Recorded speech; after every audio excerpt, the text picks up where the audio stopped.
We're almost to the point where we are going to submit our application for ingestion to the Windows Store. However, before we get to that, let me just show you what I did to resolve the issue that we left in the previous lesson. What I did was I created a simple helper method called goback that contains all of the functionality necessary to put the application in a valid state after we move away from the search functionality or whenever we hit the back button. So that's the purpose of this go back method. We're going to grab all the sounds. We're going to set that title, that category text block to all sounds. We're going to set the menu items list view to no selection, and then we'll set the back button visibility to collapsed. Then I'm going to call that whenever you click the back button or whenever the text changes in the search auto suggest box. So if you clear it out completely or if you hit the little X in that auto suggest box, we're going to first of all check and see if that auto suggest box is empty, and if it is, then we'll call go back and then we'll continue on. Okay, so that's how I resolved that issue that we left off with in the previous lesson. Okay, so the next thing we want to do is talk about deployment for a little bit and how your applications will actually be deployed onto end user computers. So as a developer, you don't write any installers, any routines to install or uninstall your Windows Runtime app, the app that you're building. Instead, you package your app and you submit it to the store like we'll do in the next lesson. So users will acquire your app from the store as what's called an app package. And the operating system uses information that you supply in an app package to install the app and ensure that all traces of the app are gone from the device whenever they choose to uninstall that app. So there's a file called the package appx manifest file. As you can see, I have it highlighted here in the Solution Explorer. Here, let me get it up for you so you can see it. All right, and if I double click it, you'll see that there's a beautiful designer, but actually what this file is just XML. It just has a nice Visual Studio interface on top of it, so you don't have to deal directly with the XML. But essentially, that package appx manifest file is just a document that contains the information that the system needs to deploy, to display, or update a Windows app. So this information that it contains will include things like the identity of the package, any dependencies that it has on other DLLs or other resources, any capabilities that it requires in order to run. So I need GPS to run. I need to access the file system to run. Any visual elements like we're going to demonstrate in this lesson, and extensibility points, which we're not going to talk about. So every app package must include at least one package appx manifest file. So the package manifest is digitally signed as a part of signing the app package.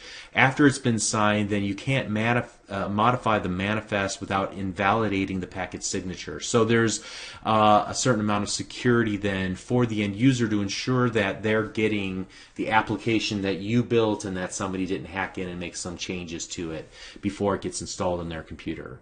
So after the package has been installed and the package manifest file appears in the directory for the install package. Okay, so as you can see, there are a number of tabs in this designer. Things that are related to the application as a whole, any visual assets, that's where we're going to spend the majority of our time.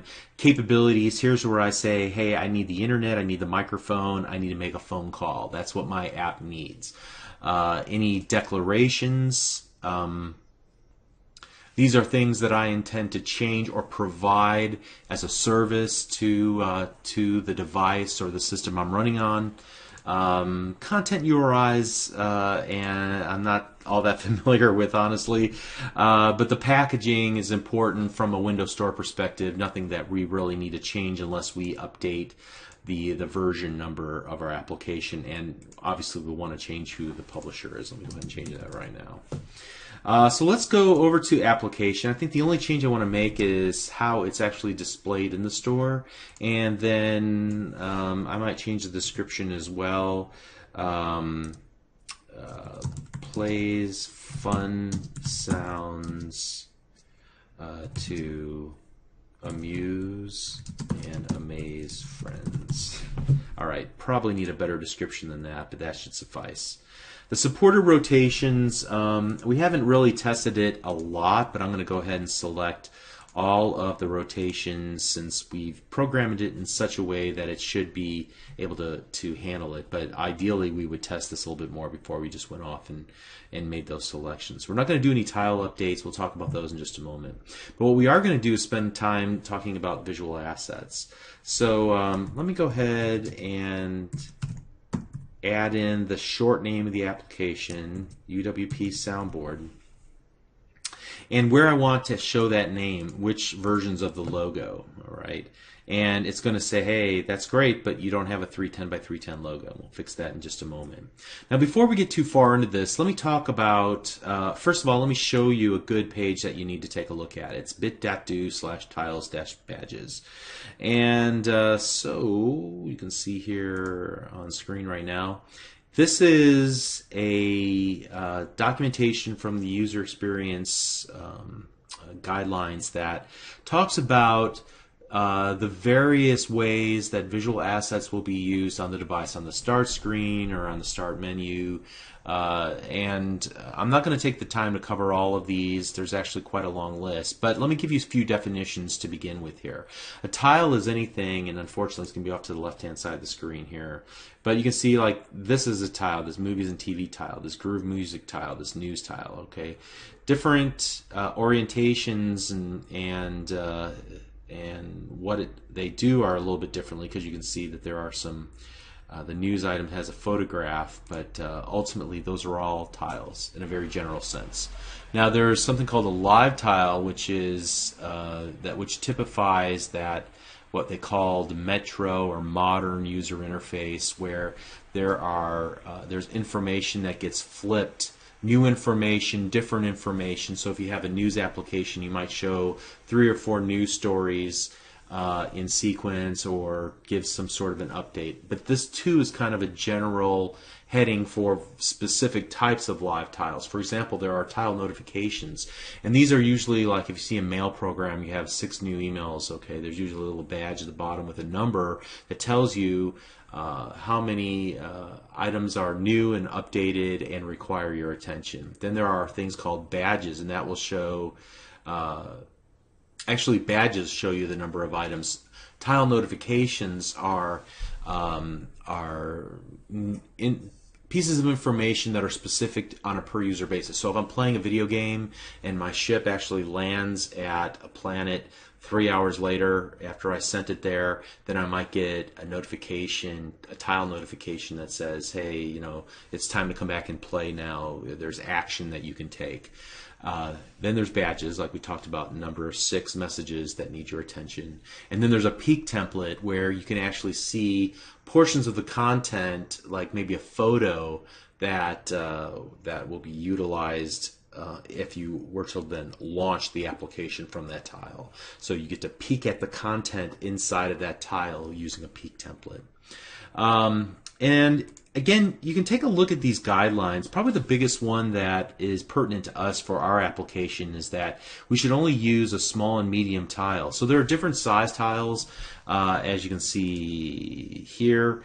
There are different size and shape tiles, and one of the guidelines is you shouldn't use a large tile if you're not using tile notifications and if you're not using badges. So we should only use small and medium, not the larger ones. Okay.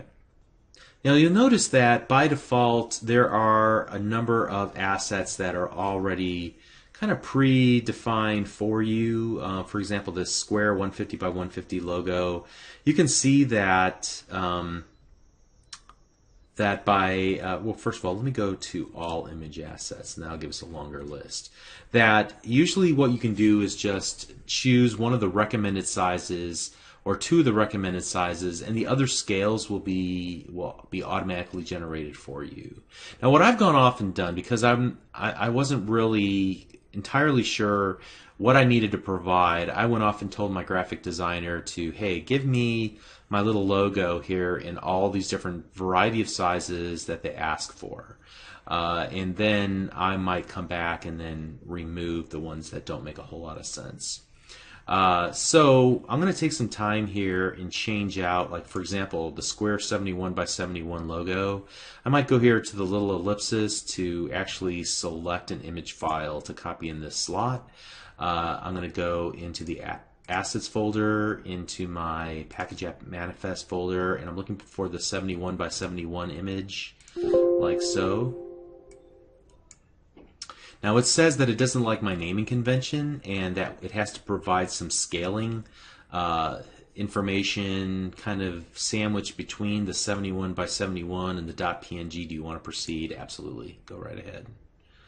Okay. And so you can see that it puts it there. Now I can also add a background color. I think we'll just add a background color of... well, in the case of the tiles, we want the background color to be transparent because we want to use whatever the system colors are. But for the splash screen, let's use red. Let's see if it'll accept that. We'll come back to that in a little bit. All right, so let's go ahead and continue on here. I'll choose a 300 by 300.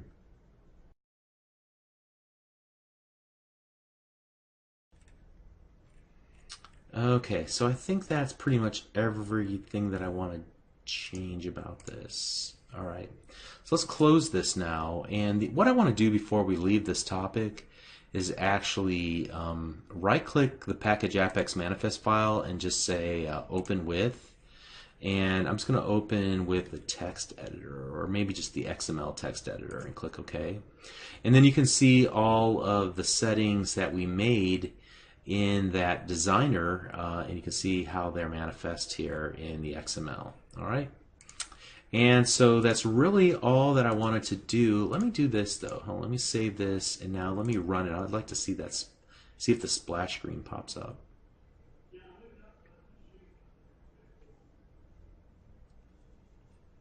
All right, and you saw the splash screen briefly there. That's really cool. Looks like I'm going to need to also add a little space there. I forgot about that. Let me do that real quick before we conclude this video. And if you recall, I've said this several times how I wanted to put a margin around this thing. Maybe 0, 5, 10, and 0. Now let's run it one more time. There's a cool splash screen, and that looks pretty nice. Okay. All right, so ideally we would test this a little bit more, maybe run it on some friends' computers, other devices, test with the various mobile emulators that are available. But I'm going to wing it, and I'm actually going to try and submit this in the next video to the store. So we'll see you there. Thanks.